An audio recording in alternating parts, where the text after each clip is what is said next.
Welcome to engineer गुरुजी। आप सभी लोग का इंजीनियर गुरुजी में बहुत बहुत स्वागत है। हम लोग कम समय में मैक्सिमम चीजें सीखेंगे और एक ऐसे तरीके से सीखेंगे जो लंबे समय तक याद रहे। तो आज हम बात करेंगे मॉडुलस फंक्शन की, जो हमारा ग्राफ या रिलेशन एंड फंक्शन चैप्टर के फिफ्थ टाइप है। हम लोग इसके पहले पैराबोलिक फंक्शन क्या होता है, क्यूबिक फंक्शन क्या होता है, linear function and constant function, ये फोर्थ टाइप पढ़ चुके हैं। अब इसके बाद आता है मॉडुलस फंक्शन। मॉड, इसी को हम लोग बोलेंगे कौन सा फंक्शन है ये, मॉड। हम लोग जानते हैं कि मॉड मॉड को हम लोग कैसे रिप्रेजेंट करते हैं, दो स्ट्रेट लाइन के बीच में कोई भी नंबर अगर होता है तो इसके पहले देखिए हम लोग क्या पढ़ते थे कि -5 है तो इसका मॉड बताइए, आप बोलेंगे 5। 4 है, इसका मॉड बताइए तो बोलेंगे 4। तो हम लोग अभी इसके पहले ये जानते थे कि मॉड के अंदर कोई भी वैल्यू होती है तो वो क्या होती है, पॉजिटिव होती है। ये किस केस में होती है, कांस्टेंट के केस में होती है, ये याद रखेंगे। लेकिन अब जो हम लोग पढ़ेंगे वो इससे थोड़ा अलग है। तो कैसे हम लोग मॉड को समझेंगे, तो देखिए जो मॉडुलस फंक्शन है या मॉड फंक्शन है उसको हम लोग क्या लिखते हैं, ए फंक्शन कैसे डिफाइन करेंगे, ए फंक्शन f, एक फंक्शन हमारा f है, वो क्या है, r टेंस टू r, जो भी हमारा रियल नंबर है या फिर रेशनल जो भी नंबर है, हमारे जो भी रिलेशन रख रहे हैं एक दूसरे से रियल नंबर का रेशनल नंबर का, वो fx मींस या इसको y इक्वल टू किस फॉर्मेट में होगा, हमारा मॉड के फॉर्मेट में होगा। कैसा होना चाहिए वो हमारा, ये कुछ इस फॉर्मेट में होगा। तो देखिए हम लोग y इक्वल टू x का ग्राफ पढ़ चुके हैं, बस ये थोड़ा सा चेंजेस है और ये है बहुत बेसिक चीज, इसमें हम लोग को गलत नहीं करना है। तो जो y इक्वल टू fx है इसी का हम लोग को ग्राफ सीखना है। तो अब इसकी बात करें तो अब इसमें ये जो x है वो कहां से बिलोंग कर रही है, रियल नंबर। तो जो y होगा वो भी हमारा क्या नंबर आएगा, पूरे रियल्स नंबर आएंगे, कुछ भी आएंगे, पॉजिटिव आ सकते हैं, नेगेटिव भी आ सकते हैं। तो देखिए चलते हैं। तो हम लोग को पता चला कि जो फंक्शन है f r tends to r fx या और y equal to fx, y equal to fx equal to mod of x। अब कुछ मॉड की प्रॉपर्टी जान लेते हैं। प्रॉपर्टी ऑफ मॉड फंक्शन हम लोगों ने इसके पहले कभी भी पढ़े थे, आप 10th में 9th में, तो क्या पढ़े थे, जो मॉड होता है उसके अंदर कोई भी वैल्यू होता है उसको हम लोग जनरली निकाल के बाहर पॉजिटिव लिख देते हैं। लेकिन यहाँ पे क्या इसका सीन होगा, देखिए जो fx होगा, fx होगा इसके दो नंबर आएंगे। x x कब होगा, वेन जब x की वैल्यू जो होगी वो क्या होगी, ग्रेटर देन 0 होगी, और लेस देन 0 पे क्या होगा, -x, और 0 पे आपको पता ही है क्या होगा, 0 होगा। तो ये आपको याद रखना है कि 0 या 0 से बड़ा होगा तो वो पॉजिटिव वैल्यू होगा, और 0 से छोटा होगा तो वो क्या होगा, नेगेटिव वैल्यू होगा। तो ये हम लोग का बहुत इंपॉर्टेंट है, ये आप हम लोग याद रखेंगे। वेरिएबल के केस में कैसे ये हमारा होगा, वेरिएबल के केस में हमारा x अगर पॉजिटिव वैल्यू मींस 0 से आगे जब बढ़ेंगे तो हमारा ग्राफ क्या होगा, ये होगा। इसको और डिटेल देखिए, क्या कहना चाह रहे हैं, if x greater or equal to 0, अगर x को ग्रेटर आर इक्वल टू 0 रखें, x को ग्रेटर आर इक्वल टू 0 रखें, तो जो fx की वैल्यू है वो कितना हो जाएगा,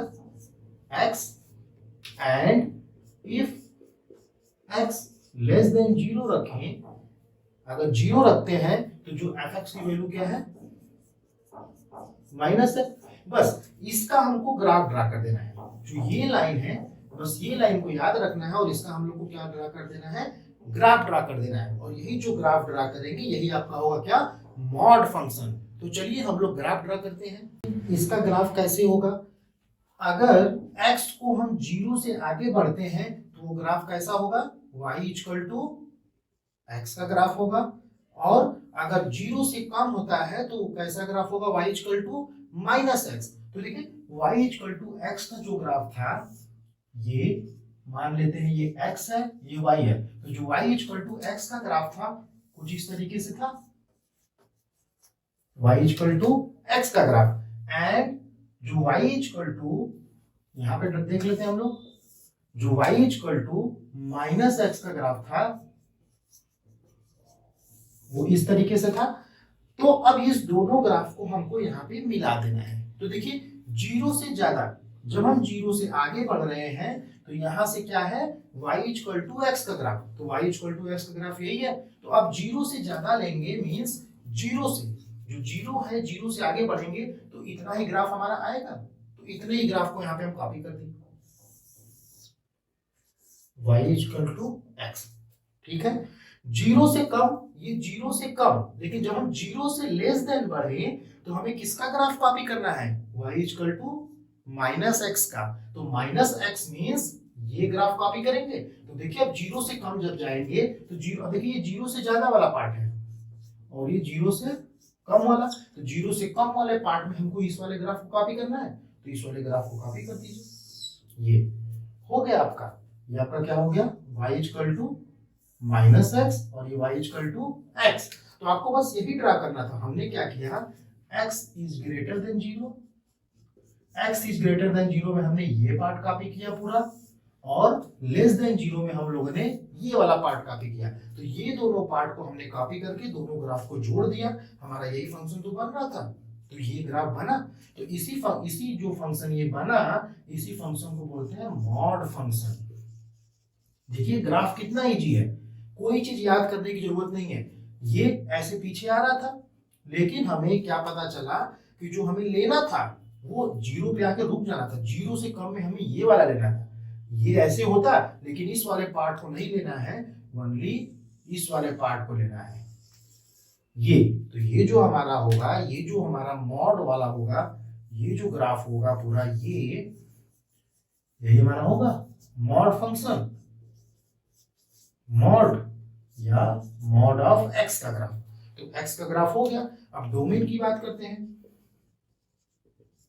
बताइए डोमेन में क्या रख सकते हैं, डोमेन में सभी वैल्यू रख सकते हैं क्या? आपको कोई बाउंडेशन यहाँ पे दिखा? नहीं दिखा। और रेंज में भी कोई बाउंडेशन दिखा? नहीं दिखा। तो हमें बस खाली इनवर्स फंक्शन में हमको बाउंडेशन थी 0 का, बाकी इसमें भी आपको कोई था नहीं था, लीनियर में भी नहीं था, पैराबोलिक में भी नहीं था, क्यूबिक में भी नहीं था। जब फंक्शन हमारा 1 में आता है तब हमें ये चीज ध्यान देने की जरूरत पड़ती है कि 0 की वैल्यू क्या आ रही है। तो ऐसे हमारा जो मॉडुलस फंक्शन था, ये हम लोग पहले जानते थे कि कोई भी वैल्यू रहेगा पॉजिटिव ले लेंगे। तो देखिए चाहे 0 से कम हो या 0 से ज्यादा हो, दोनों केस में हमारी वैल्यू इसके ऊपर है कि नहीं, पॉजिटिव वैल्यू आ रही है कि नहीं आ रही है। तो ये पॉजिटिव वैल्यू आ रही है, देखिए -3 पे 3 2 2। तो ऐसे कोई भी, तो देखिए 2 लेंगे तो भी 2 आएगा, -2 लेंगे तो भी देखिए -2 पे 2। तो ऐसे कोई भी वैल्यू लेंगे तो जो हम लोग कांस्टेंट लिखते थे, -2 पे क्या होगा 2 होगा, -3 पे क्या होगा हमारा 3। तो देखिए जब -3 पे बढ़े तो वैल्यू कितनी आ रही है, 3 ही तो आ रही है। 2 पे बढ़े तो 2 पे तो 2 ही आ रही है, -2 पे। तो ऐसे क्या, तो ये चीज यहीं से निकल गया। तो जो हम लोग अभी पढ़ रहे थे कि कांस्टेंट, तो कांस्टेंट में तो हम लोग डायरेक्ट लिख दे रहे थे, पर उसका जो हम लोग ड्रा किए मैथमेटिकल ग्राफ, तो मैथमेटिकल ग्राफ में हमें ये पता चला कि 0 या 0 से ज्यादा रहेगा तो हम लोग क्या करेंगे, y इक्वल टू एक्स लेंगे, और 0 से कम रहेगा तो y इक्वल टू -x लेंगे। तो ऐसे हम लोग ग्राफ को सीखेंगे। हमें डोमेन और रेंज भी पता चल गया कि डोमेन रेंज हमारा क्या होगा। तो इस तरीके से हमारा मॉड फंक्शन भी खत्म हो गया। तो अगर आपको वीडियो अच्छी लगी तो प्लीज लाइक करिए, सब्सक्राइब करिए और शेयर करिए। Thank you.